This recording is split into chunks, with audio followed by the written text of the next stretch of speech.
Good morning, students. This is Kiran Matharu, your online teacher. First, most I welcome you all on your own YouTube channel, Your Classroom at Home. Today, we will read lesson number 4, 3 questions. Okay, so get ready. Hanji. A thought came to the mind of a certain king. एक वारी एक राजे दे मन दे विच एक विचार आया. He thought he would never fail in anything if he knew 3 things. ਤੇ ਉਹਨੇ ਸੋਚਿਆ ਕਿ ਉਹ ਕਿਸੇ ਵੀ ਕੰਮ ਦੇ ਵਿੱਚ ਫੇਲ ਨਹੀਂ ਹੋ ਸਕਦਾ ਜੇਕਰ ਉਹ 3 ਚੀਜ਼ਾਂ ਨੂੰ ਜਾਣ ਲਵੇ. Number 1, the right time for an action. ਕਿਸੇ ਕੰਮ ਨੂੰ ਕਰਨ ਦੇ ਲਈ ਸਹੀ ਸਮਾਂ. Number 2, the right people to listen to and ਸਹੀ ਲੋਕ ਕਿਹੜੇ ਆ ਜਿਹੜੀਆਂ ਦੀ ਗੱਲ ਉਹਨਾਂ ਨੂੰ ਸੁਣਨੀ ਚਾਹੀਦੀ ਆ. Number 3, the most important thing to do. ਤੇ ਸਭ ਤੋਂ ਮਹੱਤਵਪੂਰਨ ਕੰਮ ਜੋ ਕਰਨਾ ਚਾਹੀਦਾ ਉਹ ਕਿਹੜਾ ਆ. The king sent messengers throughout his kingdom. ਤੇ ਰਾਜੇ ਨੇ ਆਪਣੇ ਜਿਹੜੇ ਸੰਦੇਸ਼ਵਾਹਕ ਸੀ ਉਹ ਆਪਣੇ ਰਾਜ ਦੇ ਵਿੱਚ ਸਾਰੇ ਪਾਸੇ ਭੇਜੇ. He promised a large sum of money to anyone who would answer these questions. ਤੇ ਉਹਨੇ ਇਸ ਗੱਲ ਦਾ ਵੀ ਵਾਅਦਾ ਕੀਤਾ ਕਿ ਜੋ ਉਹਦੇ ਆਨਸਰ ਦੇਗਾ ਕੁਐਸਚਨਸ ਦੇ ਹੈ ਨਾ ਉਹਨਾਂ ਨੂੰ ਉਹ ਬਹੁਤ ਸਾਰਾ ਪੈਸਾ ਦੇਵੇਗਾ. Many wise men came to the king with their answers. ਤੇ ਬਹੁਤ ਬੁੱਧੀਮਾਨ ਵਿਅਕਤੀ ਆਏ ਉਹਦੇ ਆਨਸਰ ਦੇਣ ਲਈ ਜਿਹੜੇ ਉਹਨੇ ਕੁਐਸਚਨ ਪੁੱਛੇ ਸੀ ਉਹਨਾਂ ਦਾ ਜਵਾਬ ਦੇਣ ਦੇ ਲਈ. ਬਟ देयर ਆਨਸਰਸ ਵਰ ਆਲ ਡਿਫਰੈਂਟ. ਪਰ ਸਾਰਿਆਂ ਦੇ ਆਨਸਰ ਬਿਲਕੁਲ ਅਲੱਗ ਹੀ ਸਨ. In reply to the first question, some said the king must prepare a timetable and follow it strictly. ਤੇ ਪਹਿਲੇ ਕੁਐਸਚਨ ਦੇ ਜਵਾਬ ਦੇ ਵਿੱਚ ਕੀਆਂ ਨੇ ਆਨਸਰ ਦਿੱਤਾ. ਕਹਿੰਦੇ ਕਿ ਰਾਜੇ ਨੂੰ ਇੱਕ ਟਾਈਮ ਟੇਬਲ ਬਣਾ ਲੈਣਾ ਚਾਹੀਦਾ ਤੇ ਫਿਰ ਉਹਨੂੰ ਸਖਤੀ ਦੇ ਨਾਲ ਉਹਦੀ ਪਾਲਣਾ ਕਰਨੀ ਚਾਹੀਦੀ ਆ. Others said it was impossible to decide in advance the right time for everything. ਤੇ ਦੂਜਿਆਂ ਨੇ ਕਿਹਾ ਕਿ ਇਹ ਅਸੰਭਵ ਹੈਗਾ ਇਸ ਚੀਜ਼ ਦੇ ਬਾਰੇ ਫੈਸਲਾ ਕਰਨਾ ਕਿ ਕੋਈ ਕੰਮ ਨੂੰ ਕਰਨ ਦੇ ਲਈ ਸਹੀ ਸਮਾਂ ਪਹਿਲਾਂ ਹੀ ਸੋਚਣਾ ਅਸੰਭਵ ਹੀ ਹੈ.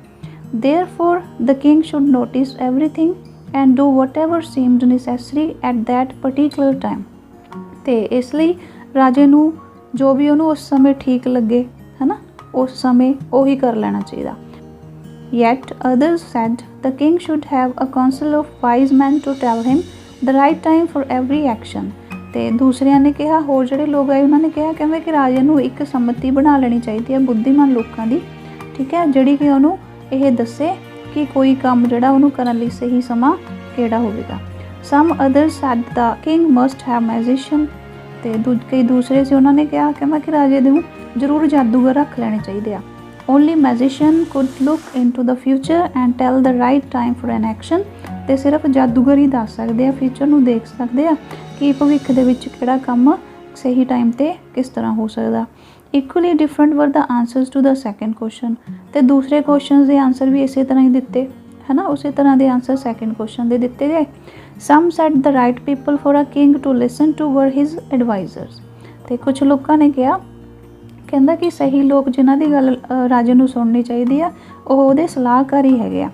Others said his soldiers were most important for him and so on.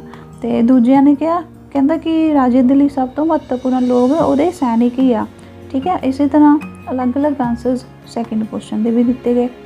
To the third question, some said the most important thing was science. ਤੀਸਰੇ ਕੁਐਸਚਨ ਦੇ ਜਵਾਬ 'ਚ ਕੁਝ ਨੇ ਕਿਹਾ ਕਿ ਸਭ ਤੋਂ ਮਹੱਤਵਪੂਰਨ ਚੀਜ਼ ਜਿਹੜੀ ਉਹ ਸਾਇੰਸ ਹੈਗੀ ਆ, ਵਿਗਿਆਨ ਹੈ. Others said it was warfare. Still others said it was religious worship. ਤੇ ਦੂਜਿਆਂ ਨੇ ਕਿਹਾ ਕਿ ਯੁੱਧ ਪ੍ਰਣਾਲੀ ਆ ਤੇ ਕੁਝ ਹੋਰ ਜਿਹੜੇ ਸੀ ਉਹਨਾਂ ਨੇ ਕਿਹਾ ਕਿ ਧਾਰਮਿਕ ਪਾਠ ਪੂਜਾ ਆ, ਠੀਕ ਹੈ, ਕਿ ਇਹ ਇੰਪੋਰਟੈਂਟ ਕੰਮ ਆ. All the answers were so different that the king was not satisfied. ਤੇ ਸਾਰੇ ਆਨਸਰ ਜਿਹੜੇ ਸੀ ਉਹ ਅਲੱਗ ਹੀ ਸੀਗੇ ਹੈ ਨਾ, ਤੇ ਰਾਜਾ ਜਿਹੜਾ ਸੀ ਉਹ ਕਿਸੇ ਵੀ ਆਨਸਰ ਤੋਂ ਸੰਤੁਸ਼ਟ ਨਹੀਂ ਹੋਇਆ. He gave no one any reward. ਤੇ ਉਸਨੇ ਕਿਸੇ ਨੂੰ ਵੀ ਕੋਈ ਇਨਾਮ ਹੀ ਨਹੀਂ ਦਿੱਤਾ. Now he decided to seek the advice of a certain hermit who was known for his wisdom. ਤੇ ਫਿਰ ਹੁਣ ਉਹਨੇ ਡਿਸਾਈਡ ਕੀਤਾ, ਉਹਨੇ ਫੈਸਲਾ ਕੀਤਾ ਕਿ ਉਹਨੂੰ ਇੱਕ ਸਾਧੂ ਦੀ, ਇੱਕ ਤਪਸਵੀ ਦੀ ਸਲਾਹ ਲੈਣੀ ਚਾਹੀਦੀ ਆ ਜਿਹੜਾ ਕਿ ਆਪਣੇ ਬੁੱਧੀਮਤਾ ਦੇ ਲਈ ਜਾਣਿਆ ਜਾਂਦਾ ਹੈ. This hermit lived in a wood which he never left. ਤੇ ਉਹ ਹਰਮਿਟ ਜਿਹੜਾ ਸੀ, ਸਾਧੂ ਸੀ, ਉਹ ਇੱਕ ਜੰਗਲ ਦੇ ਵਿੱਚ ਰਹਿੰਦਾ ਸੀ ਜਿਸ ਨੂੰ ਕਿ ਉਹ ਕਦੀ ਵੀ ਨਹੀਂ ਛੱਡਦਾ ਸੀ. He met none but common people, ते ਉਹ ਕਿਸੇ ਹੋਰ ਨੂੰ ਨਹੀਂ ਮਿਲਦਾ ਸੀ, ਉਹ ਬਸ ਆਮ ਲੋਕਾਂ ਨੂੰ ਹੀ ਮਿਲਦਾ ਸੀ। So the king put on very simple clothes, ਇਸ ਲਈ ਰਾਜੇ ਨੇ ਸਧਾਰਨ ਜਿਹੇ ਕੱਪੜੇ ਪਹਿਨ ਲਏ। ਬਿਫੋਰ ਰੀਚਿੰਗ ਦ ਹਰਮਿਟਸ ਹਟ ਹੀ ਗੋਟ ਆਫ ਹਿਜ਼ ਹਾਰਸ, ਤੇ ਸਾਧੂ ਦੀ ਕੁਟੀਆ ਦੇ ਕੋਲ ਪਹੁੰਚਣ ਤੋਂ ਪਹਿਲਾਂ ਹੀ ਉਹ ਆਪਣੇ ਘੋੜੇ ਤੋਂ ਉਤਰ ਗਿਆ। He left the horse with his bodyguard and went on alone, ਤੇ ਉਸਨੇ ਆਪਣੇ ਘੋੜੇ ਨੂੰ ਆਪਣੇ ਅੰਗ ਰੱਖਿਆ ਕੋਲ ਛੱਡ ਦਿੱਤਾ ਤੇ ਉੱਥੋਂ ਇਕੱਲਾ ਹੀ ਅੱਗੇ ਗਿਆ। As the king came near the hermit's hut, he saw the hermit digging the ground in front of his hut, ਤੇ ਜਦੋਂ ਰਾਜਾ ਉਸ ਹਰਮਿਟ ਦੀ ਹੱਟ ਦੇ ਕੋਲ ਪਹੁੰਚਿਆ, ਤਪਸਵੀ ਦੀ ਝੌਂਪੜੀ ਦੇ ਕੋਲ ਗਿਆ ਤੇ ਉਹਨੇ ਦੇਖਿਆ ਕਿ ਉਸ ਸਮੇਂ ਸਾਧੂ ਜਿਹੜਾ ਆ ਉਹ ਆਪਣੀ ਝੌਂਪੜੀ ਦੇ ਸਾਹਮਣੇ ਜ਼ਮੀਨ ਖੋਦ ਰਿਹਾ ਆ। The hermit greeted the king and continued digging, ਤੇ ਤਪਸਵੀ ਨੇ ਜਦੋਂ ਰਾਜੇ ਨੂੰ ਦੇਖਿਆ ਉਹਨੇ ਉਹਦਾ ਅਭਿਨੰਦਨ ਕੀਤਾ, ਹੈ ਨਾ, ਉਹਦਾ ਸਵਾਗਤ ਕੀਤਾ, ਤੇ ਪਰ ਉਹ ਖੁਦਾਈ ਕਰਦਾ ਹੀ ਰਿਹਾ। ਦ ਹਰਮਿਟ ਵਾਜ਼ ਓਲਡ ਐਂਡ ਵੀਕ, ਤੇ ਜਿਹੜਾ ਉਹ ਸਾਧੂ ਸੀ ਉਹ ਬਹੁਤ ਬਜ਼ੁਰਗ ਸੀਗਾ, ਕਮਜ਼ੋਰ ਸੀ। ਐਜ਼ ਹੀ ਵੋਕਡ ਹੀ ਬ੍ਰੈਥਡ ਹੈਵੀਲੀ, ਤੇ ਜਦੋਂ ਉਹ ਕੰਮ ਕਰ ਰਿਹਾ ਸੀ ਤਾਂ ਉਹ ਜ਼ੋਰ ਜ਼ੋਰ ਦੀ ਸਾਹ ਲੈ ਰਿਹਾ ਸੀ, ਮੀਨਸ ਉਹਨੂੰ ਬਹੁਤ ਹਫ ਰਿਹਾ ਸੀ ਉਸ ਟਾਈਮ ਕੰਮ ਕਰਦੇ ਕਰਦੇ। The king went up to the hermit and said, ਤੇ ਰਾਜਾ ਉਸ ਸਾਧੂ ਦੇ ਕੋਲ ਗਿਆ ਤੇ ਉਹਨੇ ਕਿਹਾ, oh wise hermit, I have come to know from you the answers to 3 questions, ਤੇ ਉਹਨੇ ਆ ਕੇ ਕਿਹਾ, ਕਹਿੰਦੇ ਕਿ ਬੁੱਧੀਮਾਨ ਹਰਮਿਟ, ਬੁੱਧੀਮਾਨ ਸਾਧੂ, ਮੈਂ ਤੁਹਾਡੇ ਕੋਲ ਕੁਛ 3 ਕੁਐਸਚਨਸ ਦੇ ਆਂਸਰ ਲੈਣ ਦੇ ਲਈ ਆਇਆ। How can I learn to do the right thing at the right time, ਮੈਨੂੰ ਦੱਸੋ ਕਿ ਕਿਵੇਂ ਮੈਂ ਕਿਸੇ ਨੂੰ ਸਹੀ ਸਮੇਂ 'ਤੇ ਕਰ ਸਕਦਾ। Who are the most important people for me, ਤੇ ਮੇਰੇ ਵਾਸਤੇ ਸਭ ਤੋਂ ਇੰਪੋਰਟੈਂਟ ਲੋਕ ਜਿਹੜੇ ਆ, ਇੰਪੋਰਟੈਂਟ ਮੀਨਸ ਮਹੱਤਵਪੂਰਨ ਲੋਕ ਮੇਰੇ ਲਈ ਕੌਣ ਹਨ। And what affairs need my first attention, ਤੇ ਕਿਹੜੇ ਕੰਮਾਂ 'ਤੇ ਮੈਨੂੰ ਸਭ ਤੋਂ ਪਹਿਲਾਂ ਧਿਆਨ ਦੇਣਾ ਚਾਹੀਦਾ। The hermit listen to the king but said nothing, ਤੇ ਤਪਸਵੀ ਨੇ ਰਾਜੇ ਦੀ ਗੱਲ ਤਾਂ ਸੁਣੀ ਪਰ ਉਹਨੇ ਕੁਛ ਵੀ ਨਾ ਬੋਲਿਆ। ਹੀ ਵੈਂਟ ਔਨ ਡਿਗਿੰਗ, ਤੇ ਉਹ ਆਪਣਾ ਕੰਮ ਕਰੀ ਗਿਆ, ਉਹ ਖੁਦਾਈ ਕਰੀ ਗਿਆ। You are tired said the king, ਤੇ ਫਿਰ ਰਾਜੇ ਨੇ ਉਹਨੂੰ ਕਿਹਾ, ਕਹਿੰਦਾ ਤੁਸੀਂ ਥੱਕ ਗਏ ਹੋ। Let me have the spade and dig for you, ਕਹਿੰਦਾ ਮੈਨੂੰ ਤੁਸੀਂ ਆਪਣੀ ਕਹੀ ਦਿਓ, ਮੈਂ ਤੁਹਾਡੇ ਵਾਸਤੇ ਖੋਦ ਦਿੰਦਾ ਆ। Thanks said the hermit, he gave his spade to the king and sat down on the ground, ਤੇ ਫਿਰ ਸਾਧੂ ਨੇ ਕਿਹਾ, ਕਹਿੰਦਾ ਧੰਨਵਾਦ, ਉਸਨੇ ਆਪਣੀ ਕਹੀ ਰਾਜੇ ਨੂੰ ਦੇ ਦਿੱਤੀ ਤੇ ਆਪ ਜ਼ਮੀਨ ਦੇ ਉੱਪਰ ਬੈਠ ਗਿਆ। Van the king head Doug 2 beds he stopped and repeated his questions, ਜਦੋਂ ਰਾਜੇ ਨੇ 2 ਕਿਆਰੀਆਂ ਖੋਦ ਦਿੱਤੀਆਂ ਤੇ ਫਿਰ ਉਹ ਰੁਕ ਗਿਆ ਤੇ ਉਹਨੇ ਦੁਬਾਰਾ ਤੋਂ ਆਪਣੇ ਉਹੀ ਕੁਐਸਚਨ ਜਿਹੜੇ ਸੀ ਦੁਹਰਾਏ। ਸਟਿਲ ਦ ਹਰਮਿਟ ਗੇਵ ਨੋ ਆਂਸਰ, ਤੇ ਅਜੇ ਵੀ ਉਸ ਤਪਸਵੀ ਨੇ ਰਾਜੇ ਨੂੰ ਕੋਈ ਵੀ ਜਵਾਬ ਨਹੀਂ ਦਿੱਤਾ। He stood up, stretched out his hand for the spade and said to the king, you can rest for a while and let me work, ਤੇ ਉਸ ਤੋਂ ਬਾਅਦ ਫਿਰ ਉਹ ਖੜਾ ਹੋਇਆ, ਉਹਨੇ ਆਪਣੇ ਹੱਥ ਅੱਗੇ ਨੂੰ ਫੈਲਾਏ ਕਹੀ ਲੈਣ ਵਾਸਤੇ, ਤੇ ਉਹਨੇ ਕਿਹਾ ਰਾਜੇ ਨੂੰ, ਕਹਿੰਦਾ ਹੁਣ ਤੁਸੀਂ ਕੁਝ ਚਿਰ ਆਰਾਮ ਕਰ ਲਓ, ਲਿਓ ਮੈਨੂੰ ਦੇ ਦਿਓ, ਮੈਂ ਕੰਮ ਕਰਦਾ। But the king did not give him spade, ਪਰ ਰਾਜੇ ਨੇ ਉਸਨੂੰ ਕਹੀ ਨਹੀਂ ਦਿੱਤੀ। He continued digging for a long time, ਤੇ ਉਹ ਬਹੁਤ ਸਮਾਂ ਤੱਕ ਉੱਥੇ ਖੁਦਾਈ ਕਰਦਾ ਰਿਹਾ। The sun had gone down behind the trees, ਤੇ ਸ਼ਾਮ ਤੱਕ ਜਿਹੜਾ ਸੂਰਜ ਸੀ ਉਹ ਵੀ ਦਰਖਤਾਂ ਦੇ ਪਿੱਛੇ ਚਲਾ ਗਿਆ ਸੀ, ਮੀਨਸ ਛੁਪ ਗਿਆ ਸੀ। At last the king struck the spade into the ground and said, oh wise hermit, I came to you to know the answers to my questions, ਤੇ ਉਸ ਤੋਂ ਬਾਅਦ ਅੰਤ ਦੇ ਵਿੱਚ ਫਿਰ ਰਾਜੇ ਨੇ ਕੀ ਕੀਤਾ, ਆਪਣੀ ਕਹੀ ਜ਼ਮੀਨ ਦੇ ਵਿੱਚ ਹੀ ਮਾਰੀ, ਤੇ ਉਹਨੇ ਕਿਹਾ, ਕਹਿੰਦਾ ਬੁੱਧੀਮਾਨ ਤਪਸਵੀ, ਮੈਂ ਤੁਹਾਡੇ ਕੋਲ ਆਪਣੇ ਕੁਐਸਚਨਸ ਦੇ ਆਂਸਰ ਜਾਣਨ ਵਾਸਤੇ ਆਇਆ ਸੀ। If you have none to give please tell me so, I will go back home, it is getting late, ਤੇ ਕਹਿੰਦਾ ਜੇਕਰ ਤੁਹਾਨੂੰ ਮੈਨੂੰ ਦੱਸਣ ਲਈ ਤੁਹਾਡੇ ਕੋਲ ਕੁਛ ਨਹੀਂ ਹੈਗਾ ਤੇ ਕਿਰਪਾ ਕਰਕੇ ਮੈਨੂੰ ਦੱਸੋ, ਮੈਂ ਆਪਣੇ ਘਰ ਵਾਪਸ ਵੀ ਜਾਵਾਂਗਾ ਕਿਉਂਕਿ ਹੁਣ ਮੈਂ ਬਹੁਤ ਲੇਟ ਹੋ ਰਿਹਾ। Here comes someone running said the hermit, ਤੇ ਤਪਸਵੀ ਨੇ ਕਿਹਾ, ਕਹਿੰਦਾ ਦੇਖੋ ਜਰਾ ਕੋਈ ਆ ਰਿਹਾ, ਦੌੜਿਆ ਇੱਧਰ ਆ ਰਿਹਾ। ਦ ਕਿੰਗ ਟਰਨਡ ਰਾਊਂਡ ਐਂਡ ਸਾ ਅ ਬੀਅਰਡ ਮੈਨ ਰਨਿੰਗ ਟੂਵਰਡਸ ਦੈਮ, ਤੇ ਰਾਜਾ ਜਦੋਂ ਮੁੜਿਆ ਤਾਂ ਉਹਨੇ ਦੇਖਿਆ ਇੱਕ ਦਾੜੀ ਵਾਲਾ ਵਿਅਕਤੀ ਉਹਨਾਂ ਵੱਲ ਹੀ ਦੌੜਿਆ ਆ ਰਿਹਾ ਸੀ। His hands were pressed against his stomach from which blood was flowing,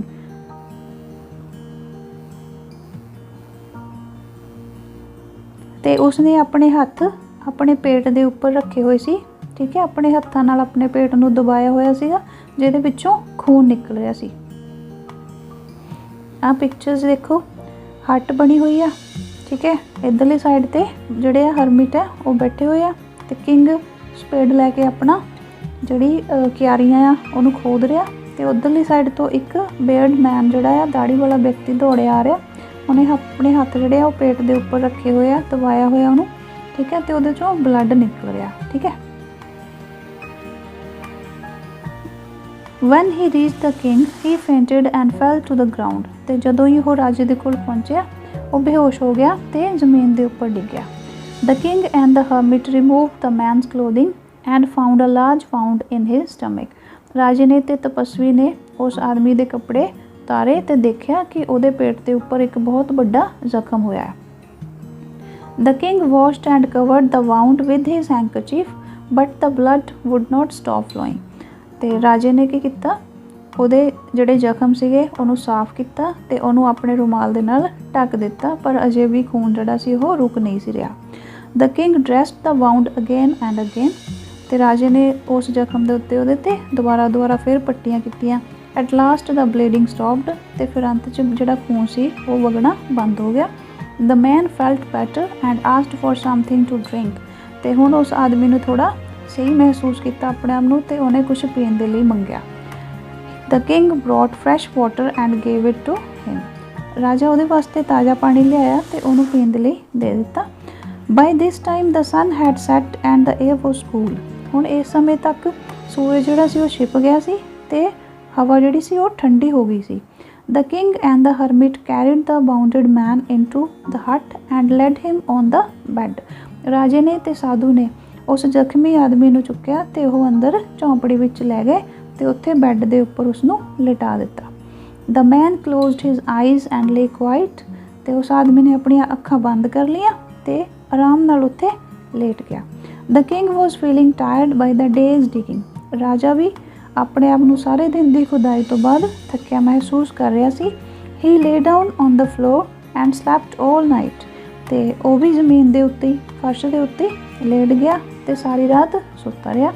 when he अवोक ही सा the bearded man looking at him. जदों वो जागया तो उन्हें देखा कि जिहड़ा वो दाड़ी वाला व्यक्ति आ ओह उसदे वल देख रहा सी। Forgive me said the bearded man in a weak voice. ते मैनू माफ़ कर दो, उस दाड़ी वाले व्यक्ति ने कमज़ोर जी आवाज़ च कहा। I don't know you and there is nothing to forgive you for said the king. तो राजे ने कहा, कहना कि मैं नहीं जानता तुहानू, तुसी कौन आ, ठीक है, तो इसलिए मैं तुहानू किस काम दे लई माफ़ करा। You don't know me but I know you sad the bearded man. तो फिर उस दाड़ी वाले व्यक्ति ने कहा, कहना तुसी मैनू नहीं जानते पर मैं तुहानू जानदा हाँ। I am an enemy of yours. मैं तुहाडा दुश्मन हाँ। I had sworn to have revenge on you because you put my brother to death and seized our property. तो कहता कि मैं कसम खाधी हुई सी कि मैं तुहाडे तो बदला लेना क्योंकि तुसी मेरे ब्रदर नूं, मेरे भरा नूं मार दिता सी ते साडी सारी जिहड़ी ज़मीन सी उहनूं जब्त कर लिया सी। I knew you had come here. मैनूं पता सी कि तुसी इत्थे आ रहे हो। I had made up my mind to kill you on your way back. ते मैं अपना विचार बना लिया सी कि जदों तुसी इत्थों वापस जाओगे तो मैं तुहानूं मार देवांगा। But the day passed and you did not return. पर सारा दिन बीत गया तो तुसी वापस ही नहीं आए।